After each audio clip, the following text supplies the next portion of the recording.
Hey, what's up, guys? It's been a minute, but we're back at it again at PCT here, and this is the first look and impressions of the brand new Galaxy S7 Edge.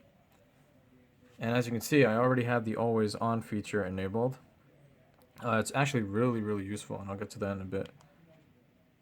And as you can see, the fingerprint is drastically improved over its predecessor. It's just like the iPhone now. It's on par with it, if not better.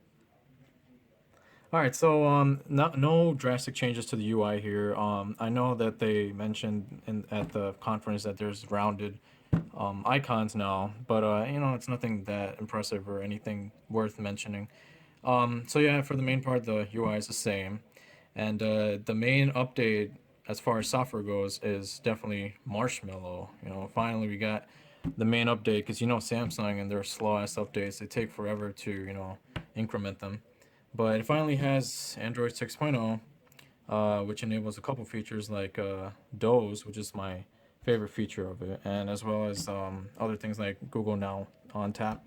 I have yet to use that or apply it in any way yet. I just got the phone, so give me a little break here. So that's about it for the software. I want to dwell into the build quality now. It's similar to last year's lineup of the Samsung Galaxy series, um, and it's covered, I guess, marsh or sandwiched in glass design, and then the aluminum on the sides. But what they did is they got rid of the sharp edges here, which people for some reason complained about. On my Note 5, which was my previous phone, I kind of liked it. I don't know. I thought it was kind of a defined quality. But I like this also. It's more rounded, as you can see. It kind of reminds me of the older Samsung series dating back to the S3, kind of like a hybrid between that and like an S6. Um, Other than that, you have this home button right here. As you can see, there's no silver ring around it. It's just all completely blacked out, and I think that really complements the phone as a whole. And that's another thing worth mentioning, that it's actually fully black now. There's no annoying blue tint like the S6 and the Note 5 and the Edge had. As well as the camera hump, it's almost completely disappeared.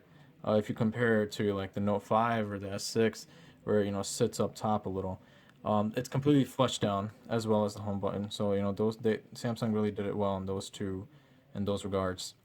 Um, a quick look at the camera, which can also be accessed again from the quick launch. It has a lot of nifty features. It's really good in low light, and we'll have a full camera review later on. But just a quick look, it does have the back to the letterbox because they reduced it to 12 megapixels. But for some reason, if you like the whole full screen, you can always go back to 9 megapixels, and it will revert back to the full screen. Um, but that's for another day, guys. Other than that, mainly, it's just the build quality that's changed here. That and the water resistance and the dust resistance, which are some things that I'm also not going to show on this review video. It also has increased its battery capacity to 3,500 milliamp hours, which is pretty dope because my Note 5 only had 3,000, and I got pretty decent battery life with that. So I'm really excited to see what kind of juice this monster can put out. The screen quality is pretty much the same, standard AMOLED from Samsung. Nothing to really rant on about there. But it's a really premium feeling device, even more so than the S6 and stuff, because now it's got the curved edges on the back. Only the Note 5 had that, and the S6 Edge Plus, but the original S6 and S6 Edge didn't have that, and that's something people complain about. The Edge features are back, with even more tickers now. As you can see, I got my favorite Warriors team there and Bulls as well, and it got your favorite contacts, and it's got like quick shortcuts, I guess, everything I use daily. So that's about it for, most of the features and the hardware and the build quality. It's just been a quick look at the Galaxy S7 Edge, guys, and we're going to have a full review as well as a review of this compared to the other flagships such as the iPhone 6s and even the Note 5 upcoming. So thanks for watching, guys, and take care.